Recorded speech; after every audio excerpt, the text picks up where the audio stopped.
Olá pessoal, bem-vindos de volta ao canal. Hoje trago mais um vídeo para vocês do professor Olavo. Verifique sua inscrição, deixe o like se você gostou do vídeo e comente abaixo o que você achou, tá bom? Olavo, Marcos Fontoura, a capacidade de completar a percepção pela imaginação não viria da memória, por experiências anteriores, que registrou que as coisas têm outros lados? Eu digo, mas sim, é verdade isso, mas como que você começou, como que você registrou a primeira vez? Se não houve uma primeira vez, não pode haver uma segunda. Então, tem até um escrito meu, que eu comento isso, reportando de novo ao livro do Louis Liard. Né? Eu não acredito que praticamente nada no aprendizado humano venha efetivamente por indução. Tá certo? A indução é um método de você testar conhecimentos e não um método de adquiri-los. Por exemplo, se diz, como é que nós formamos os conceitos universais, os conceitos das espécies? Daí responde o Louis Liard, e com ele praticamente toda a psicologia experimental francesa responde da mesma maneira, e tem muita gente que acredita nisso até hoje. Nós pegamos vários objetos parecidos e montamos a espécie. Eu digo, muito bem, você faz isso por comparação. Mas o que do primeiro objeto você compara com o segundo objeto? Por exemplo, você pega, quer aqui formar o universal gato. Você pega a cor do primeiro gato e o formato do segundo gato, ou a posição do gato, ou a ação do gato. Aqui tem um negócio que é preto e lá tem outro negócio que está miando. É isso que você faz? Não. Você compara o correspondente com o correspondente.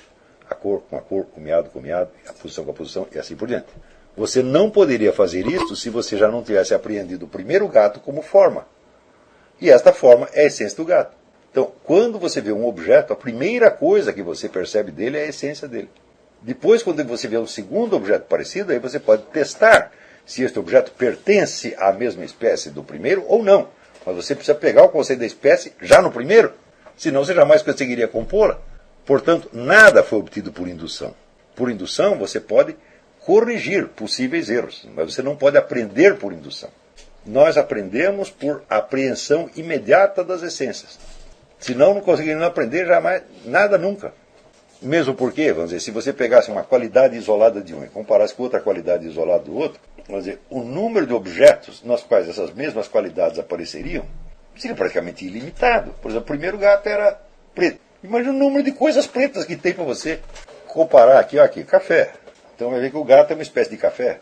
Se você fosse compor as imagens das espécies por experiência de similaridades, das duas uma. Ou você está comparando formas integrais e, portanto, essências, ou você está comparando qualidades isoladas. Se fosse qualidades isoladas, você jamais poderia terminar. Então são formas integrais, portanto, são essências. Note bem, outra coisa muitíssimo interessante. O primeiro gato que você vê, você não vê só a forma do gato. Você já percebe instantaneamente um conjunto de possibilidades que ele tem. Isso é instantâneo. Por exemplo, quando você vê o gato, você já sabe que ele não voa. E se você vê um passarinho, é normal que ele voe. Não por experiência. A experiência jamais poderia te dizer isso. É pela coerência da forma. Isso é muito importante. Esta forma deste bicho que eu estou percebendo permite que ele faça umas certas ações e outras não. Porque a ação tem que ser comproporcionada com a forma do corpo. Está entendendo? Por exemplo, você vê uma tartaruga. Você sabe que a casca da tartaruga é pesada. E que ela tem uma certa dificuldade de andar, que ela anda devagarzinho porque aquilo é pesado.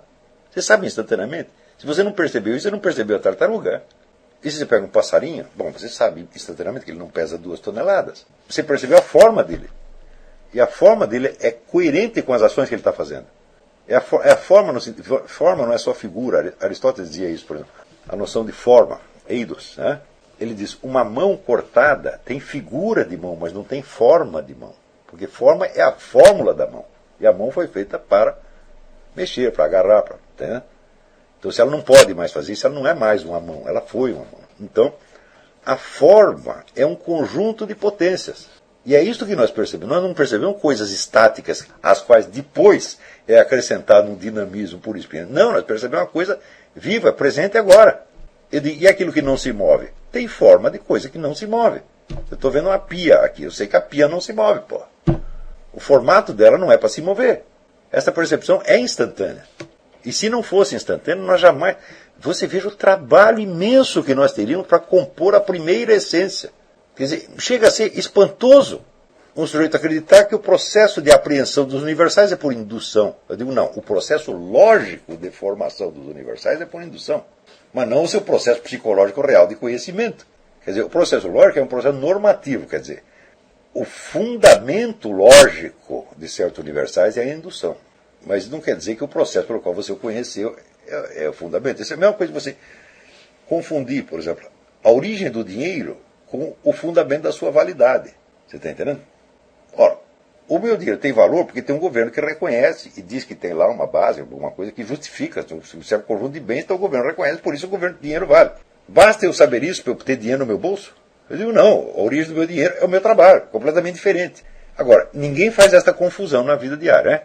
Saber o princípio da validade do dinheiro não quer dizer que você tenha dinheiro. Mas em filosofia os caras fazem. Eles confundem o fundamento da validade de um conceito com a origem histórica real desse conceito. É uma coisa absolutamente primária.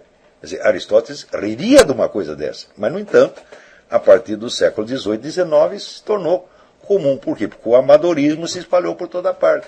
Esses caras são amadores, nunca foram filósofos. Ninguém pode ser filósofo, meu filho, se você não domina as técnicas criadas por Platão e Aristóteles. E essas técnicas pressupõem a qualidade humana correspondente. Veja, Sócrates morreu pela sua filosofia. E é por isso que ela vale alguma coisa. Então, não era uma atividade acadêmica, não era uma profissão, era simplesmente o quê? A personalidade de Sócrates. Claro que você pode exercer isso também como profissão, desde que seja a sua personalidade também.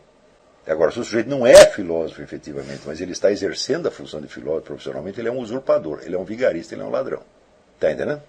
Ora, você exige isso de um sujeito que é jogador de futebol, não exige? Você vê lá Pelé, Maradona, Mané Garrincha, você fala, esses caras têm o futebol no sangue. Quer dizer, não é que eles estão jogando futebol, eles são jogadores de futebol, pô. Está entendendo? Eles não estão brincando, eles não estão fingindo. Mas por que você não exige a mesma coisa de um filósofo?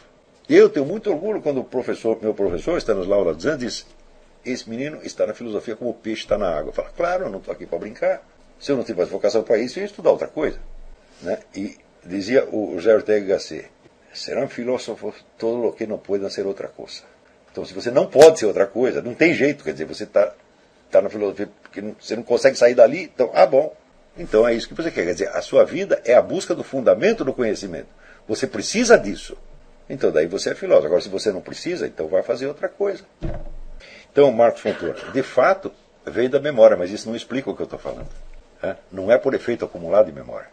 A memória só pode funcionar por quê? Porque você tem a capacidade da apreensão imediata das formas.